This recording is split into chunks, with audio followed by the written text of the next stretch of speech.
What is up, guys? I haven't really edited, put up any video for like a week or so, other than the shorts. One reason is I've been out here in the laboratory so long that I haven't felt like editing afterwards since it's bedtime. So I thought instead of editing all the video clips I've made, I'm just going to kind of go over where I'm at on this project and maybe just kind of put a couple clips of the process. Anyway, the scare owl already made a video on that I was going to make that to scare pigeons. And it's just another microprocessor project. So what I have here is a board. I managed to get the surface mount to, got my milling good enough to get that. Actually soldered very well. Got the carrier board for the stepper motor driver, and then all my other supporting parts, my transistors to switch to the LEDs, because I'm going to pulse 12 volts or whatever, and it's got the resistor in there. I just want them to sometimes flash bright using pulse width modulation, so I have some ideas for that. You can drive LEDs off the microprocessor somewhat, but not a whole lot of current, and not what I want to do. These are my inputs. So remember how on this thing I made for a test that was spinning around, I have one optical sensor to see the shadow and realize something moved or whatever and activate it. So I have the hole here, but then I thought afterwards, you know what? I'm going to put another hole like maybe here and here. I'm going to make it to where it knows the object's direction as far as in front of it, and I want to make it turn the head to whichever way that object is. It's going to be pretty cool. It might be something to mess with the kids. And the same thing, I kind of might use it on a future Halloween, scare thing we might build if I ever do that again. It's been over 10 years since I ever made anything like that.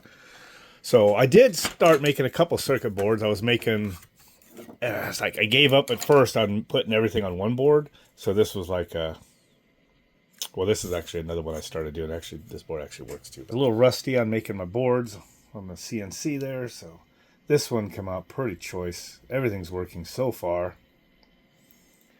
so that is good. So one reason I thought of making a clip starting now was I was just getting ready to set some resolution bits on the stepper motor driver, because basically the way these boards work is they simplify the stepper. So this handles the order of the phases of the two pole motors that make a stepper motor work. And you just need two inputs mainly. One is step, so it will advance in the degrees of the shaft, right?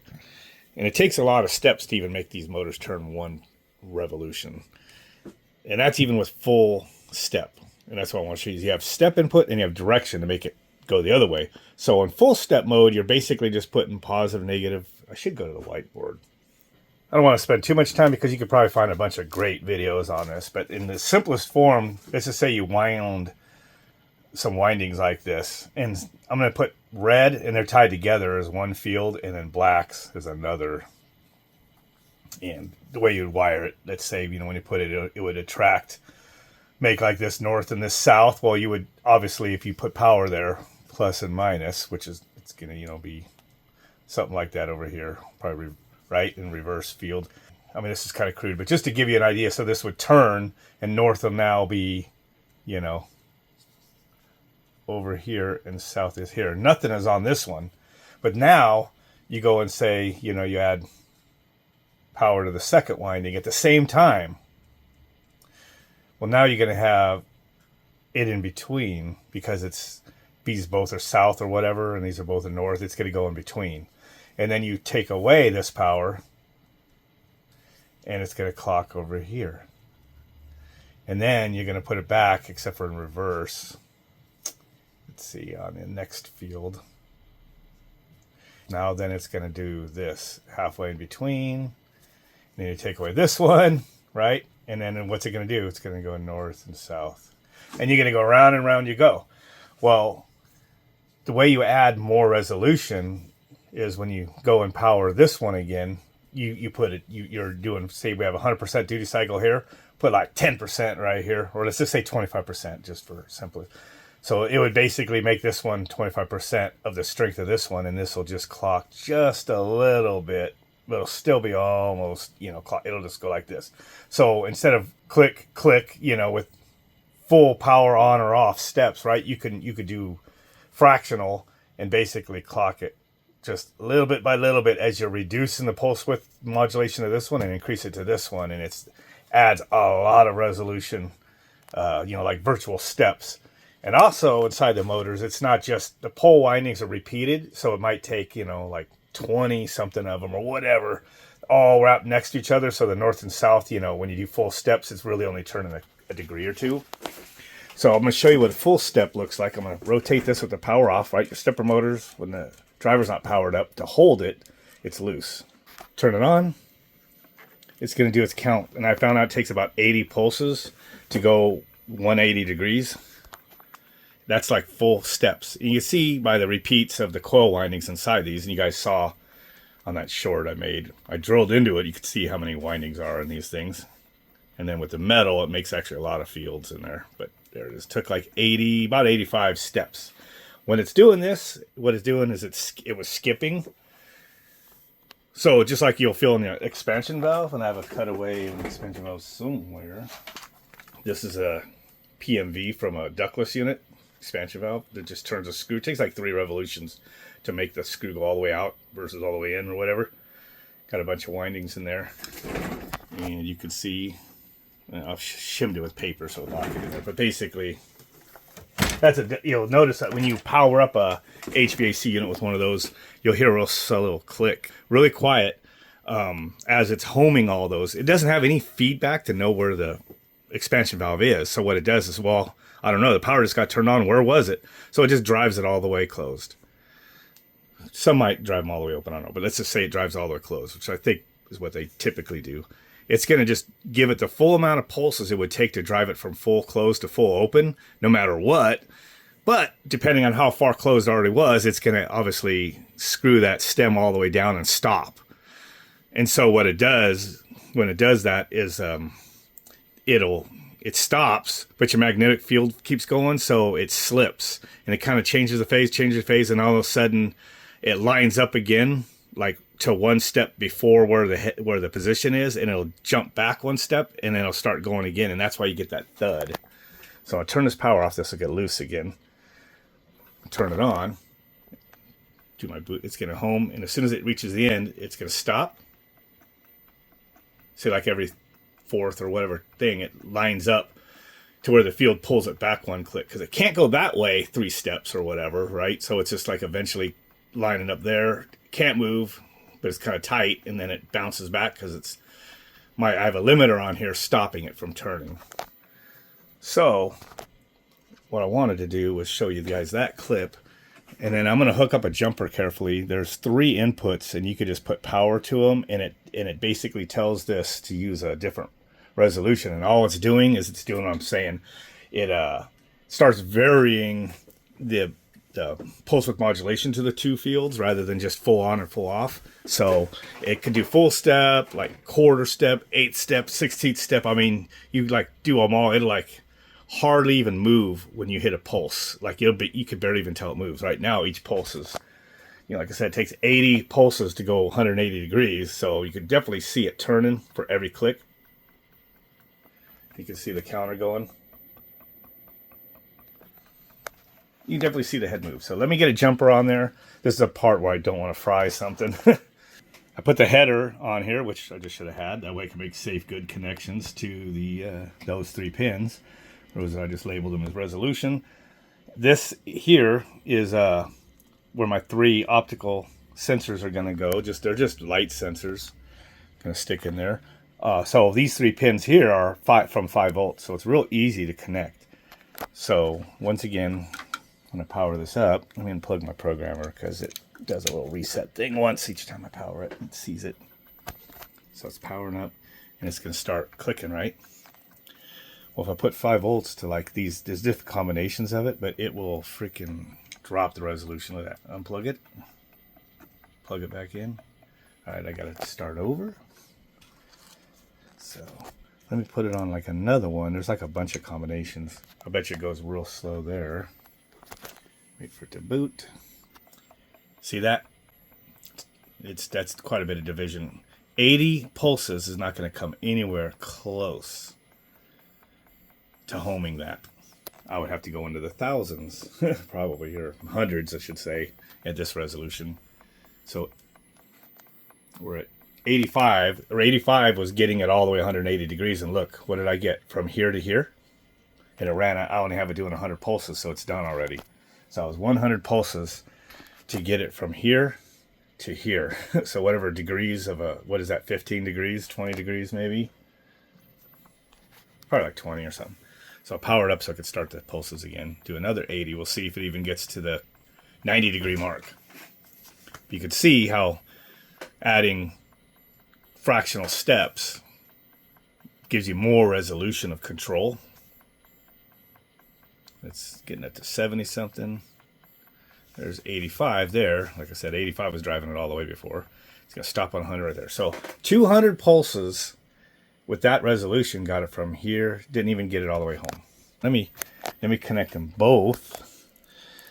The first two. One of them might get grounded. I don't remember. There's a chart for it, or table, whatever you want to say.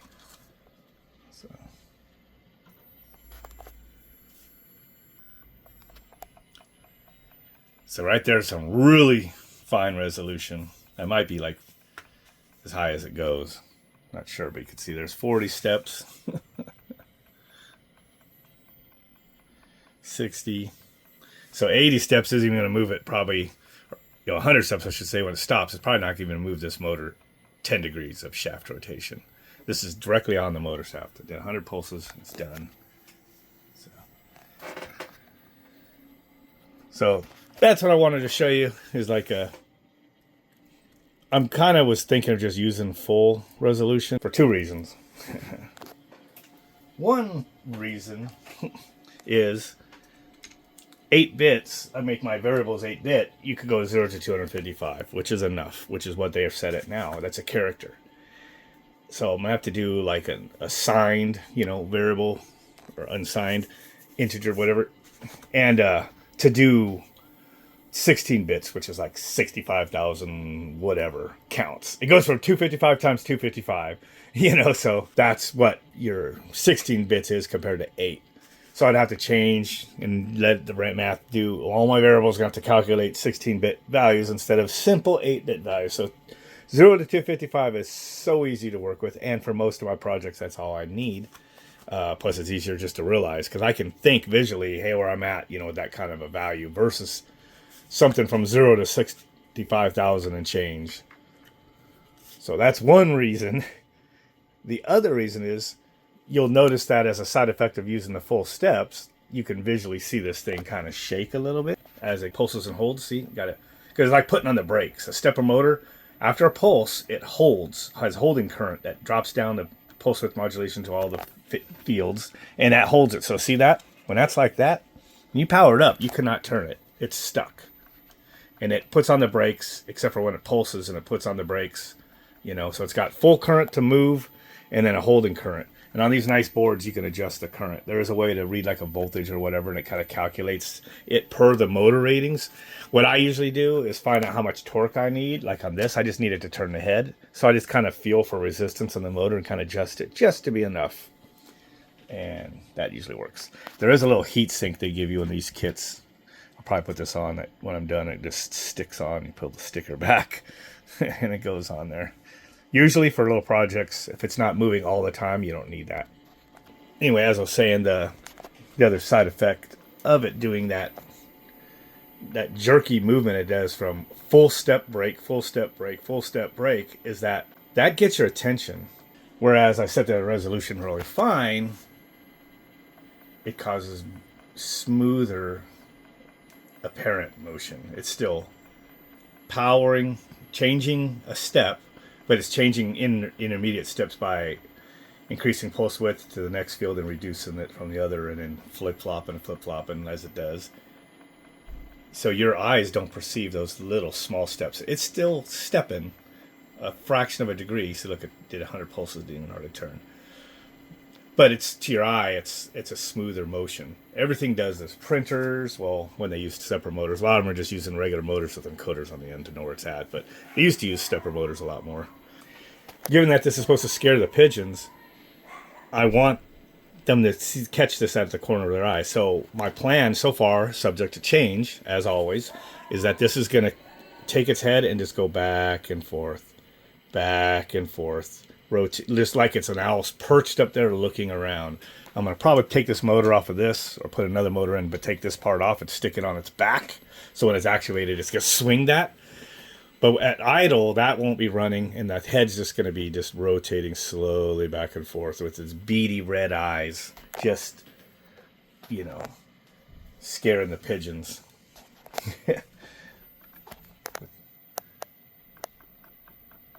So like it's just watching, it's just looking. I might slow it down. This is just a simple thing I have doing on a boot up. That's the home sequence, and then it goes to normal operation. So once it homes, it does this jerky thing. All right, it's going to say, all right, we're at 0, we're at home. Once it's calibrated, it knows this is 42, 0, you know, and this is like 85. And I'll be able to say, you know, here's a sensor. I'm just going to have like a, this is where you're at versus this is where I want to be. And it's going to step until it gets there and get there. Because somebody motion was over here. And then after a while, if they don't move, I'll probably have it just go back to where it's just slowly looking back and forth. But from whenever it gets actuated here, here, here, it's going to say, hey, go here. It's going to compare the relative position, and it's going to go, all right. And it's going to move to that position until it gets there. So I just got to write a couple functions to do that, which I'm going to do now. And it's going to take a little bit more, a couple more days to get this done. But I was kind of wanted to show you guys that. Okay, this will be at my stopping point for the night. Hopefully get this video edited and uploaded. So this is where I'm at. I figured out some functions to make my relative position. It's going to home when it powers up, and then when it's idle, not triggered by motion, it's going to just make this head go back and forth real slow. Now it's going to do 1 step per second normally, but right now I have it set up 4 times faster. That way I could just record how it's going to function. It won't take so long to observe it. So it's powering up. I'm going to do the home, a couple extra clicks, and there it's going to just do this looking left and looking right over and over until it's going to be triggered, that'll be the next thing I'll be working on. So it's going to do the 84 steps it takes to go from 180 degrees. And it's going to be cool. I don't know if the pigeon's going to notice when it's idle, but I just think it'll be cool that this will just be sitting on the roof just doing this with its head moving back and forth. So if anybody looks at it from the street or with binoculars, they'll be looking up going, what the hell is that? And there it went. It just finished position 84, and it's going backwards now. And it's just all debugging data. Like you can debug on some of these chips with in the program, but I like just putting it on my screen. And one thing I noticed is if I put too many LCD commands back to back, because like everything, like you say, you clear the screen, that's going to run through the LCD sub functions. When I tell it to go to this point in the cursor before I write something there, that's going to be an LCD function. And when I write every single string, every single letter is a string in series. Do this one, do this one, this one. I mean, that's a separate command for every little letter of a sentence or phrase. That all adds up. So I took that out of my home sequence where I'm only writing the value, which sped up the home when I turn it on.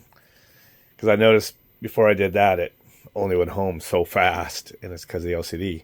And if you took it out, all the LCD functions of updating to my screen, I mean, this thing would just go as fast as the delays I would add in milliseconds. By taking most of those, I only needed to write everything on the screen once at the beginning of the home sequence, and I just need to update just the position. So the other stuff I already wrote, I could just say, write this and this one, these 3 segments, it was way faster. So now it's going back and forth. I'm turning the power off. I'm going to set this wherever. I power it up, and it's going to home. And it's way faster. So before, it was taking quite a bit to go. At first I had 100 steps, and then I reduced it down to 90. But it takes about 84 steps to go from left to right, I noticed. So that is what my functions do. So basically, it's just got 2 cases for direction being counterclockwise, which right now it's doing, so it's adding up the position.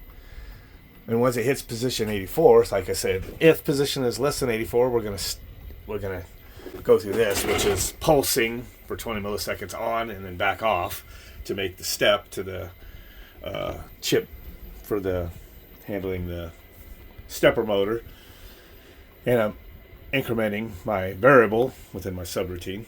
So if position is less than 84, it does this. But if it isn't, because it hit 84, then it's like, hey, change the direction variable to clockwise. So the next time through, it's going to go to this case, which is clockwise, and direction is going to be clockwise. And if the position's greater than 0, it's going to be counting down, which is homing it back to, clockwise.